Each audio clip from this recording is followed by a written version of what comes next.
Você sabia que a cor da sua roupa na Roma Antiga podia determinar se você vivia ou morria?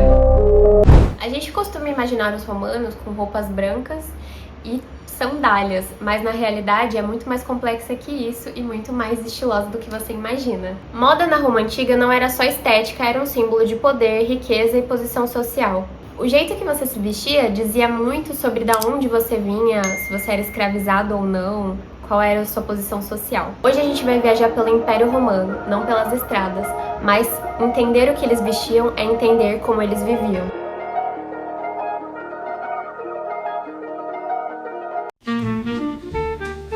Se você gosta de curiosidades históricas, toda semana tem vídeos aqui no canal, então se você gosta disso mesmo, já se inscreve aqui no canal. Então vamos lá, vamos começar pelas roupas femininas e masculinas, porque até a forma que eles prendiam a túnica dizia muito. A moda romana antiga foi influenciada por outras culturas, inclusive os gregos e os etruscos. Aqui no canal a gente já tem um vídeo falando sobre os gregos, se você se interessar pode ir lá ver, porque tá maravilhoso, eu amo esse vídeo.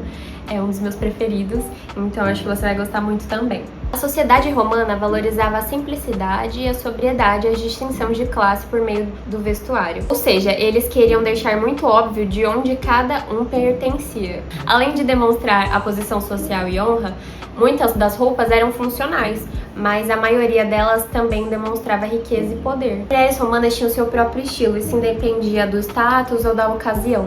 Então eu vou ler pra vocês algumas peças e vou estar mostrando aí na tela pra vocês. A estola, por exemplo, é uma túnica longa usada por mulheres romanas casadas. Eram geralmente feitas de linho e lã. Eu tenho o primeiro vídeo do canal que é sobre linho, então ele é um xodó meu, pode ir lá ver também. Em algumas ocasiões, seda. Eles também usavam seda. A estola era uma marca de matrimônio e modéstia feminina. A outro tipo de peça que eles usavam era a pala.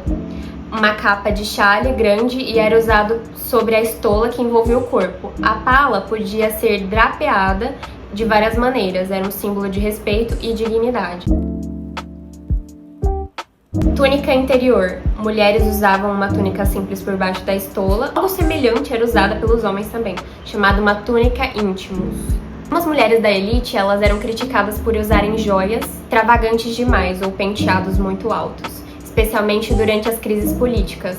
Havia uma lei chamada Leis Suntuárias, que tentava limitar esse excesso. Tipo assim, gente, criaram uma lei pra isso, que loucura. Enquanto as mulheres, elas se destacavam pelos drapeados e pelas cores, os homens se expressavam de outra maneira.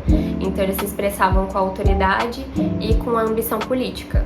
Agora a gente vai falar sobre o vestuário masculino, que vai muito além de só uma túnica branca. Eu também preparei algumas imagens que eu vou deixar aí na tela pra vocês, e as principais peças são a túnica branca, já ia falar túnica branca de novo, que não é só essa, né? A túnica branca era a vestimenta básica para os homens romanos. Os homens usavam túnicas, listras, púrpura ou vermelhas, indicando a sua posição.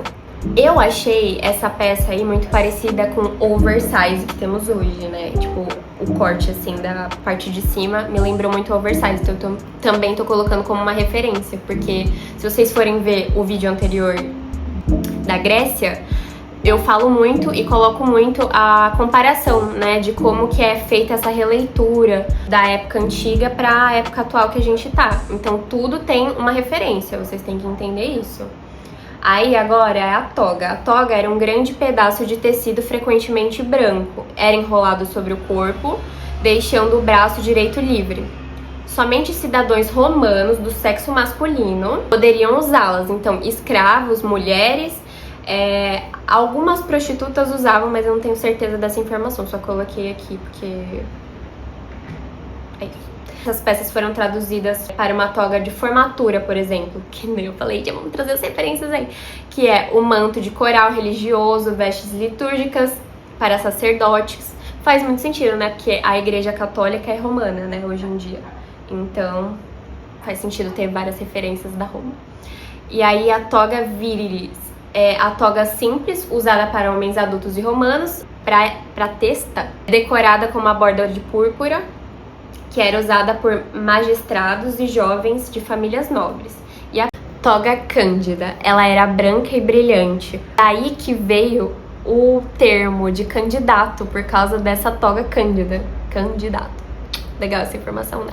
Isso queria dizer, tipo assim, estou vestindo uma roupa branca, uma toga branca, então, consequentemente, sou um candidato. Por favor, vote em mim. Mais ou menos isso. Vamos introduzir, então, camadas, burro! Não, camadas! As cebolas têm camadas. As camadas da sociedade da romana aí, galera. Tá. Não é só pela aparência, mas algumas roupas são protegidas por lei. Então, algumas pessoas podiam usar tipo de peça, um tipo de cor e tinha leis pra isso. Um controlezinho aí, né? Ditadura. Na verdade, eu falei que era ditadura, mas é muito pior do que isso, porque era considerado uma traição.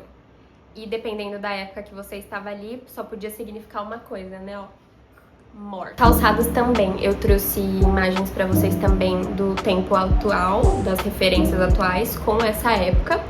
Mas os pobres, eles não usavam os calçados, né? Eles ficavam descalços. Então, por aí você já sabe qual que é a posição social dela ali naquele ambiente, né? Então, os calceus são sapatos fechados, usados principalmente pelos cidadãos romanos.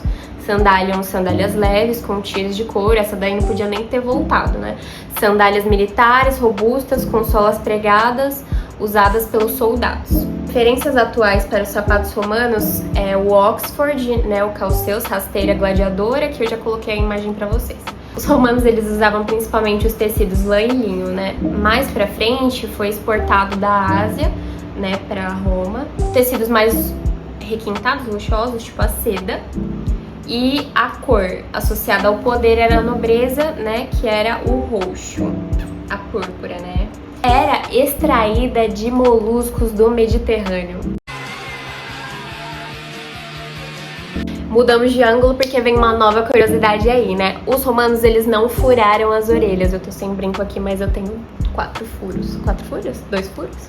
Aí é a sua perspectiva. Enfim, eles não furavam, eles colocavam o brinco como uma presilha, entendeu? É isso. Os penteados dos romanos, das mulheres durante a República, era mais básico, sabe? Uma coisa clean, uma coisa sem muito penteado, extravagante. Após isso veio o Império Romano, aí elas começaram a usar uns cachos, penteados mais volumosos. A pessoa que super ditava ali que penteado você iria usar era a imperatriz. Então, uma fase todo mundo copia. Quem é a nossa imperatriz de hoje em dia? Kylie Jenner? Não sei. Você vai me dizer aí também. Mas eu trouxe aqui tranças que elas usavam. Então, tipo assim, essas tranças que tá mostrando aí pra vocês na tela. A tranças que a gente traz hoje pra trança lateral, coroa de tranças, enfim, é isso. Elas também gostavam de um cabelo mais ondulado, mais praiano, um cabelo mais ondulado, mais natural, né, solto com volume. Mulheres de jovens de classe mais baixa usavam cabelos mais soltos com volume natural. O homem é aquela coisa básica, né, o cabelo curto, bababá, e barba longa, e é isso. Os soldados romanos usavam um uniforme mais prático. As peças eram lórica segmentada, a famosa armadura composta por faixas de metal, que provavelmente você só pensa nisso quando você pensa em romanos, né? Galeia, que é o capacete romano. A túnica curta usada por soldados, muitas vezes acompanhada de um cinto militar. E a túnica vermelha entre os soldados ajudava a disfarçar o sangue causado pelos inimigos. Isso daí é uma coisa, achei maravilhosa. E eles também tinham um histórico aí de fazer jogadas estratégicas para mexer com o psicológico ali do combatente? Do inimigo. É isso aí. Então, o que a gente aprendeu aqui hoje? Que com a moda romana, depois de 2000 anos, a gente ainda só quer dizer o que para as pessoas? Que a gente se veste para mostrar ao mundo quem a gente é. Se você acha que a história fica muito mais interessante se você olha pelos detalhes que ninguém fala, então esse canal é pra você. Ai, que delícia! Se inscreve no canal. Beijo!